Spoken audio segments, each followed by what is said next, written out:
Today's topic I found particularly interesting: how to live a peaceful life. How to live a peaceful life. Of course, you know that the things I talk about in my videos are not exhaustive, but I'll just share with you a few tips that you can apply immediately right now to help you. Now, peace is one of the things that people struggle with every single day because there's a lot of strife, there's a lot of struggle in the world, there's a lot of reason for people to be anxious and to not really know how to find peace. And so many people live life every day not really knowing how to find and keep the peace. So even if they are able to find the peace, sometimes it's just short-lived, and after a short while they are back into that state of turmoil. But today I want to share with you a few tips to peace. Let me start by telling you that peace is not the absence of struggle. Now, I know many people have this idea that, if everything in my life was perfect, if everything went as I wanted it to go, if everything was okay and there were no problems in my life, then I will find peace. Well, that state is only described by one word, which is death. There is no point in your life at which everything will hit an equilibrium and then there are no ups and downs. Life is wired to put us through those seasons where there are difficulties, there are challenges, there are what you may call contradictions. And these contradictions often push us to a point where we ask questions. And it's in the asking questions that we get new answers and new direction that would help not only us but others around us. And so life will put you in that position. Now, my video today is to help you to be able to navigate that situation, even if you're not able to fix all the problems in your life. Now, I'm not going to come across to you as somebody trying to teach you how to fix all the problems in your life. It's absolutely impossible for you to be able to do that at any point in time. You will always have issues to deal with. But when you have those difficulties, when you have those challenges, what do you do really?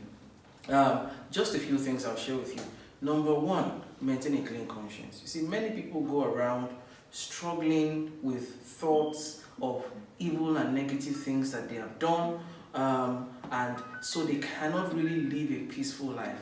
Now, of course, there's none of us who has not made mistakes or done something that is not necessarily colorful in the past. But when I say maintain a clean conscience, I'm not saying go to your past and wipe everything away, which is practically impossible. But what you can do is start today to establish a clean slate in your heart. So if you had certain practices or certain habits or things that you have been doing that have been, giving you sleepless nights every time you think about it going forward, well, stop it. Or at least seek help to stop it, so that going forward from today, you can start to record a new day in your own life. This is how you start to maintain a clean conscience. So if, for example, it was something like gossip, or it was something like, backbiting, or it was something like taking what belongs to somebody else, or, harming somebody in some way, well, just stop it so that you don't have to think about it, later on and, begin to feel like you've lost your peace or be afraid, or, sometimes even something as little as telling lies. Lies always beget other lies, and when you know that you're hanging on a lie, sometimes there's a lot of anxiety. So stop it, all right? That's what I mean by maintaining a clean conscience. Number two, get rid of negativity around you. There are negative people or negative materials, negative content. It could be music, it could be movies, it could be just people that you spend time with who bring all kinds of negativity into your life, who always bring bad news, who always bring things that will make you afraid, who always tell you what is wrong about life and what is, you just get rid of those things. Reduce those relationships, reduce those interactions, reduce those exposures, and stick to positive things, good news, things that enrich your soul, things that benefit your soul, things that, produce for joy, for happiness, for peace, for gladness, and all of that. And then one more thing you must learn to do is help others find peace. Understand that what you do for others, you do for yourself. If the world around you is peaceful, it's very likely that you yourself would be a peaceful person. So as much as you possibly can, help others find peace. One way you can do that is share this video with somebody around you, or help them through a situation that is particularly difficult for them.